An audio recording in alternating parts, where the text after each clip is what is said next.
De l'après-midi.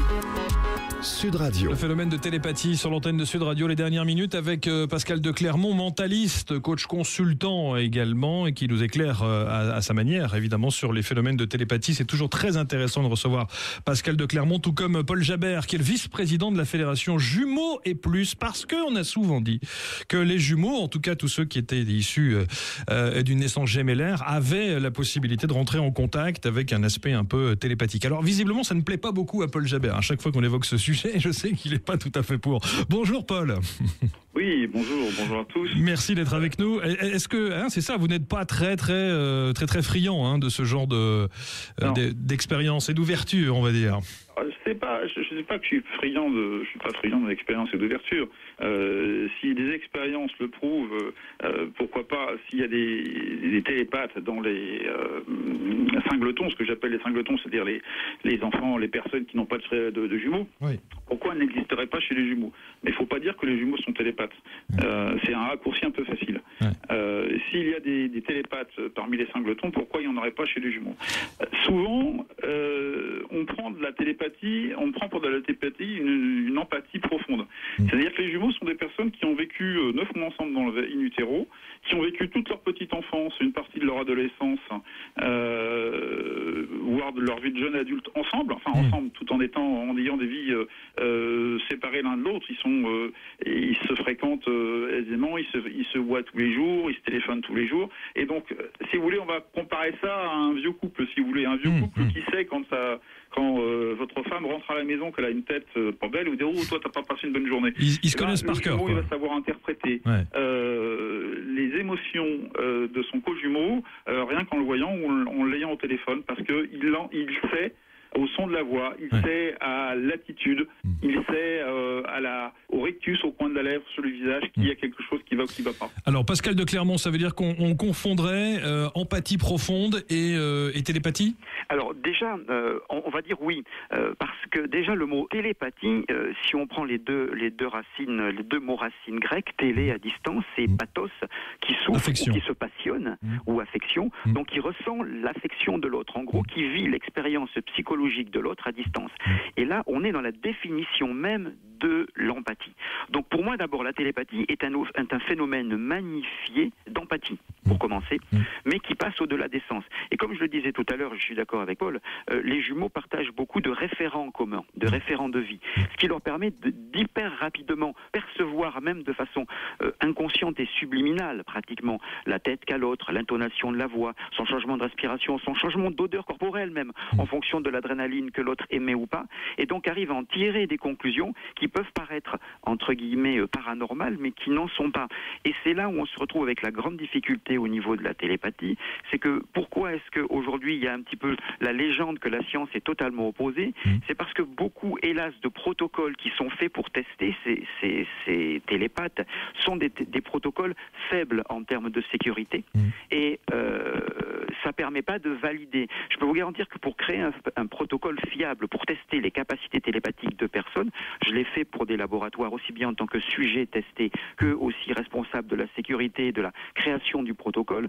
Ça met 6 mois à 1 an pour installer véritablement un vrai protocole très sérieux avec huissier, avec caméra, avec un laboratoire loué, avec des pièces qui séparent. C'est très lourd. Il faut séparer chaque pièce d'une pièce vide fermée par huissier, des banques à tirage aléatoire.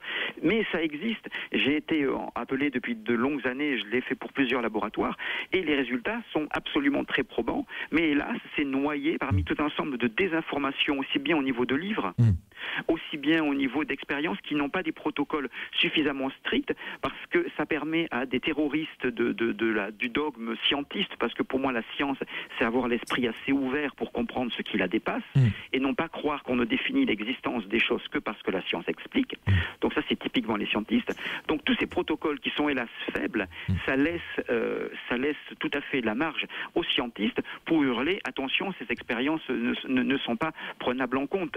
Et lorsqu'on revient en 1925, qui étaient les premières expériences scientifiques menées par le docteur Rhine, qui a eu des résultats extraordinaires, le vrai problème, c'est que ces protocoles n'étaient pas suffisamment strictes pour qu'on ne puisse pas soupçonner qu'il y aurait potentiellement eu possibilité de triche.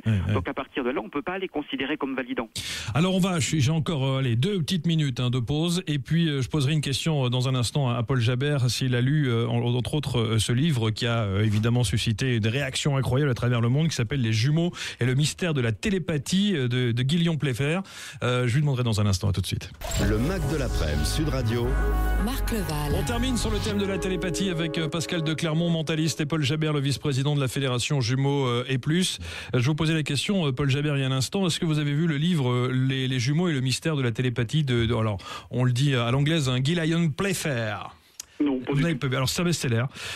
C'est un livre assez incroyable avec qui regorge de centaines et de centaines de témoignages justement sur le phénomène de la télépathie entre jumeaux. Lui en est évidemment convaincu, mais on a bien compris votre raisonnement où vous parlez plus d'empathie profonde, parce qu'effectivement les jumeaux par définition se connaissent tellement bien qu'ils ont les mêmes émotions, même quand ils se retrouvent à des centaines de kilomètres. Quand il y en a un est malade, l'autre parfois ressent que justement son jumeau est malade, ou il tombe malade même en même temps. Non, alors ça, si vous voulez, il paraît.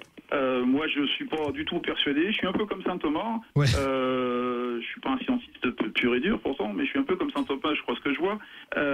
Moi, j'ai jamais eu affaire à des jumeaux qui ont ressenti à 600 km de distance que le proche avait quelque chose. Alors, il y a des phénomènes qui sont inexpliqués, qui restent encore inexpliqués. Le cerveau est encore un organe très très mal connu, pourtant très étudié, mais encore très mal connu par les scientifiques. Donc effectivement, il y a des phénomènes qui sont inexpliqués. Alors pourquoi pas, si ces phénomènes, ce que je vous disais tout à l'heure, peuvent avoir lieu entre des gens qui n'ont aucune relation de parenté, etc. Pourquoi elles n'auraient pas lieu aussi pour des jumeaux? Et encore, dans le raisonnement qu'on se pose, est-ce que ce sont des vrais jumeaux dont on parle, ou est-ce que ce sont des faux jumeaux? Est-ce que la relation entre vrais et faux jumeaux, donc issus d'un même œuf ou de la fécondation de 2 ovocytes, est-ce que la télépathie est la même, serait la même chez les vrais, chez les faux jumeaux? C'est une bonne question qu'il faudrait se poser aussi. Exactement. Merci beaucoup en tout cas Paul Jabert, vice-président de la Fédération Jumeaux et Plus. Pascal de Clermont, mentaliste, vous aussi merci, 1000 fois Pascal, comme toujours. Est-ce que je pourrais ajouter un petit détail qui peut être intéressant? 30 secondes, allez-y.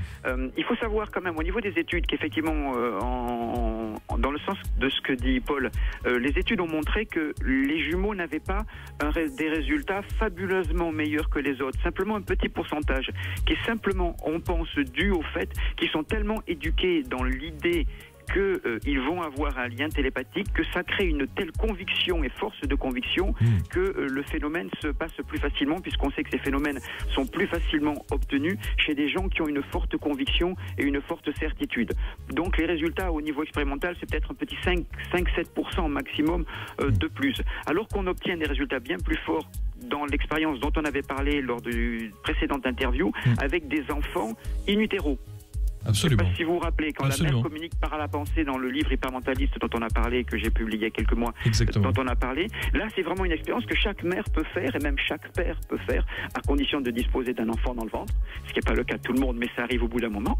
Donc peut tester cette expérience-là. Et là on a un vrai lien de télépathie. Je finirai avec mon leitmotiv: essayer d'éduquer les enfants en leur laissant cette ouverture et cette sensibilité aux capacités mentales de l'être. Ils n'en seront que, je dirais, grandis et leurs capacités seront optimisées. Merci infiniment Pascal de Clermont. Merci à tous d'avoir participé à cette émission que vous pourrez réentendre en podcast sur sudradio.fr. Bon après-midi, Sud Radio 16h.